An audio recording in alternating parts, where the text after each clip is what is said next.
আসসালামু আলাইকুম, কেমন আছেন সবাই? আলহামদুলিল্লাহ আমি ভালো আছি। দেখেন জায়গাটা কিন্তু অনেক সুন্দর, পাথর দিয়ে তৈরি করা হয়েছে বাংলাদেশের মতন চেয়ার টেবিল এরকমভাবে, ঠিক আছে। এর পাশাপাশি খেজুর গাছ আছে। দেখেন জায়গাটার দৃশ্যটা কিন্তু অনেক অনেক সুন্দর, অনেক অনেক অনেক অনেক ভালো লাগে। যদি আপনাদের কাছে অবশ্যই ভালো লাগে, ভিডিওটা বেশি বেশি করে শেয়ার করে দিবেন আরও নিত্য নতুন ভিডিও পাওয়ার জন্য। দেখেন মাই ইউটিউব চ্যানেল, দেখেন জায়গাটা কিন্তু অনেক অনেক সুন্দর। দেখছেন এই জায়গাটা বসার একটা জায়গা করে দিচ্ছে। দেখেন এর পাশাপাশি কত সুন্দর করে খেজুর গাছ আছে। দেখেন দেখছেন কত সুন্দর করে এই জায়গাটা বানানো হয়েছে।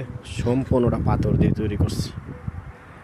দেখছেন সম্পূর্ণটা পাথর দিয়ে তৈরি করছে। আর আশেপাশে দেখেন রাস্তাটার পাশাপাশি কত সুন্দর একটা দৃশ্যটা দেখলে মন প্রাণ জুড়িয়ে যায়।